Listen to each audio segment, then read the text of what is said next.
Who is this mysterious Saiyan? Is it BORDON, the father of Goku, the despicable Turles, or maybe the legendary Super Saiyan Broly? We will try to find out in this, the Masako Mystery Hour! Or maybe it's just another discussion. I don't know. Hey guys, MasakoX here. On this channel, I tend to stay away most of the time from just videos based purely on speculation over one particular little tidbit, say like a trailer. We got that, the app reveal for Dragon Ball Legends, and a teaser poster. That's about it. However, Havarok and I have been talking about this whole movie shtick, and we feel like there's enough to at least talk about in a hypothetical sense. Who knows? It might be really entertaining coming up with some ideas about this new character that we're going to see in December. If we just dig that little bit deeper than Toei would expect, we might be able to unearth some clues about what we're going to see. We might be able to reveal the identity of this potential person. So without further ado, let's get the speculation train rolling. Let's start with the man himself, Akira Toriyama. Usually, the guy likes to release a sort of press statement before any kind of major release or when something's revealed to give his overall thoughts or what people tell him to say.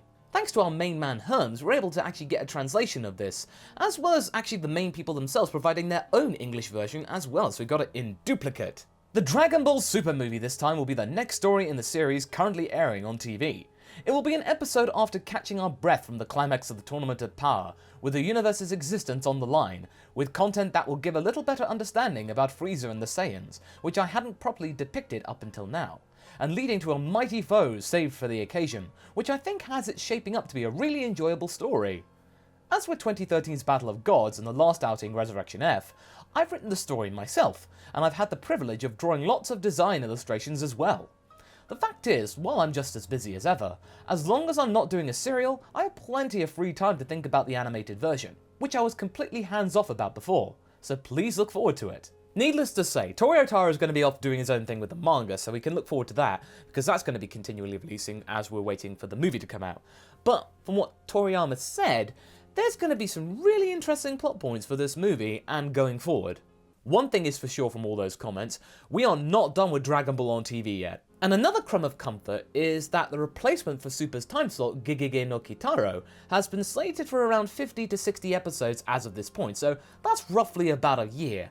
And by the way, don't hate on this show, please, because this is part of Toei's tradition. This is what they've been doing for decades. They deserve to give one of their standout series some time in the spotlight. But what we can assume is that we could expect Dragon Ball Super, or whatever it's going to be called, to return at the earliest April 2019, probably the summer. But given the fact that Dragon Ball Z came out around about that time in 1989, then that's 2009 for Kai, April 2019, there's a pattern here. And what makes all this speculation even more fascinating is that we also, roughly at the same time, in fact, all of this came at a Bandai Namco presentation, that there's going to be a new game for Dragon Ball that isn't Dokkan Battle or Xenoverse 2. It's something called Dragon Ball Legends, and it seems to be like a blend between Dokkan Battle and Xenoverse 2, but for the mobile platform, which is kinda cool.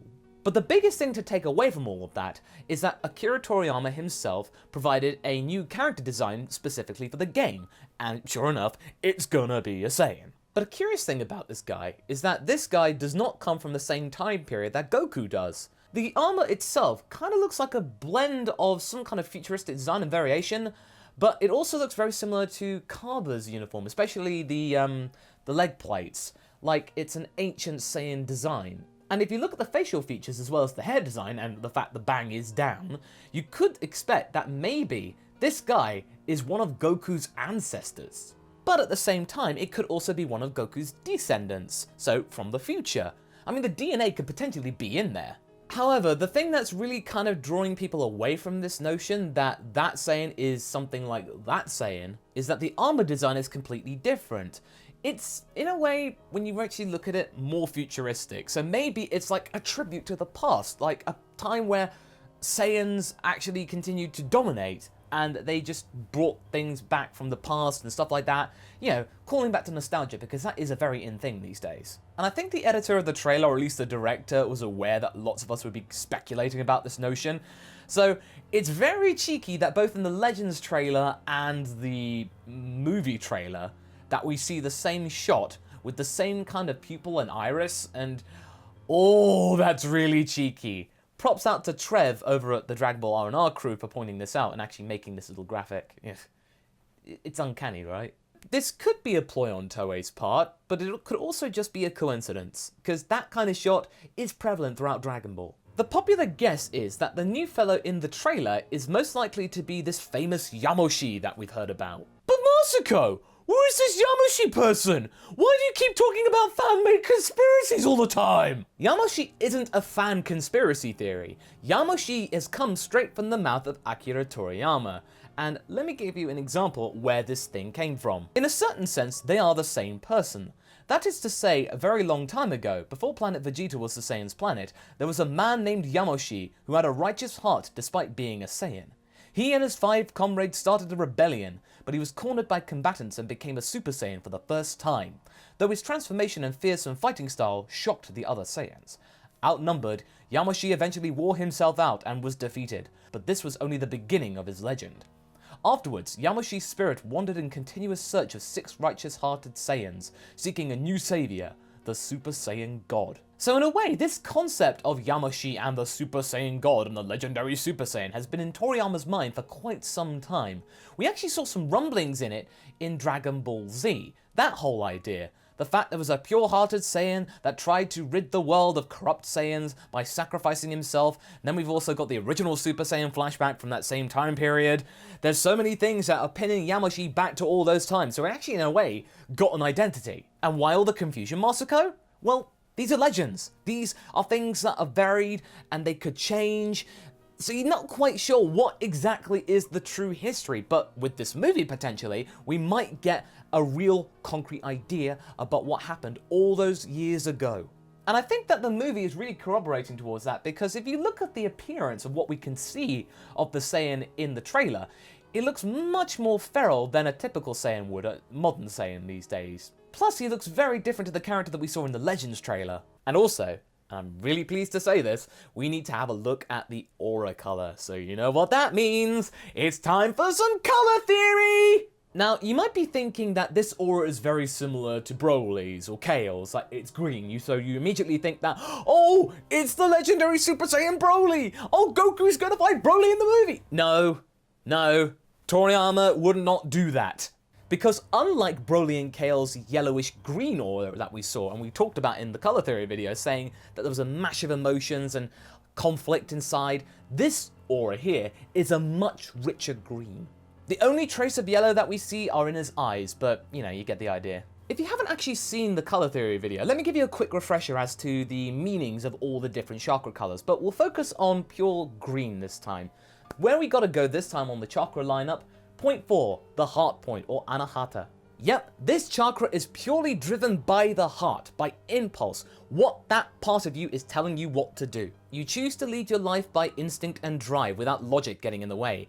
And if you think about it, that's the way Saiyans tend to work. So what we can glean from all of this is that maybe Yamoshi is the pure-hearted Saiyan that we've heard about for so long, but like a typical Saiyan, is driven by impulse and desire and passion, and gets really heated up very fast, overexcited if you will. That of course would have come about from the desire to get rid of all the corrupt Saiyans in the universe. This chakra is also driven about happiness and compassion, so it's a positive feeling if it's really rich and pure. It's rarely an evil sign. After that, I can imagine that Yamoshi would become pretty zealous at this point, and he's absolutely flowing with this chakra.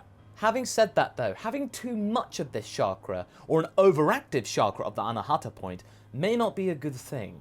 In the overactive mode, the heart or 4th chakra makes the individual feel overwhelmed by emotions.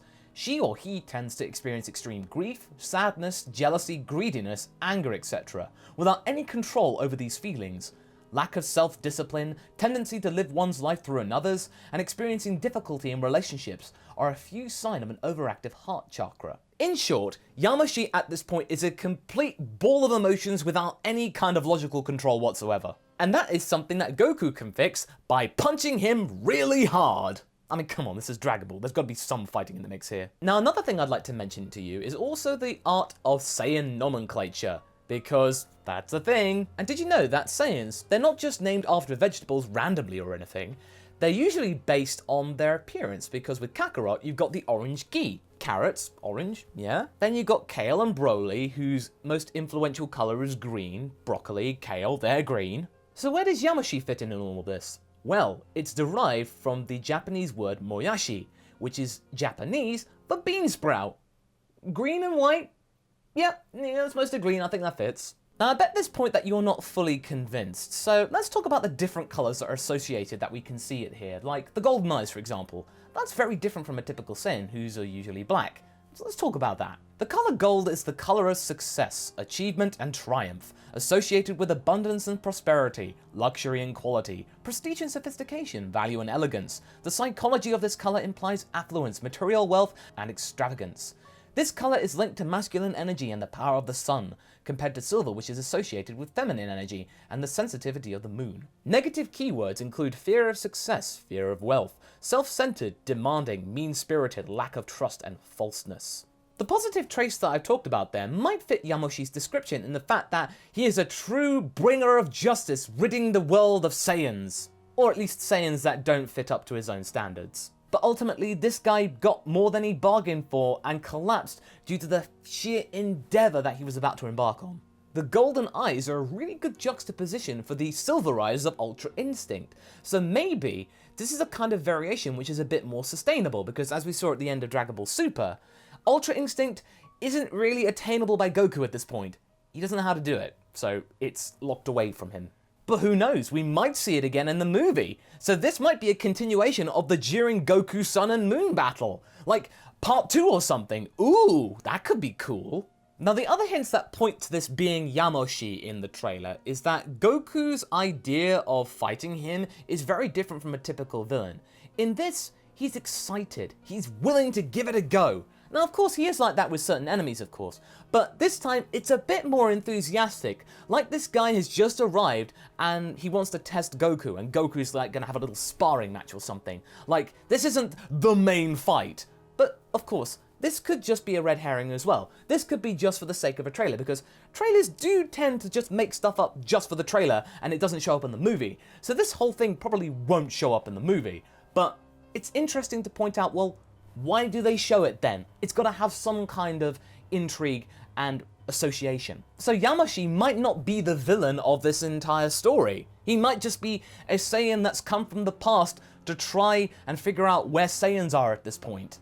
Who knows, this guy could be King Sadala from Universe 6 because, you know, salad's green. But then again, seeing how this movie is mostly attributed to the Saiyan origins as well as Frieza, I doubt that would actually be the case. I do hope that we get to see some Universe 6 action here, in the movie at least. Remember, for now, all we have is a teaser trailer, a teaser poster, and a trailer for a mobile app game. So in summary, are these two Saiyans that we are seeing right now ghosts of Dragon Ball and Saiyan's past and future?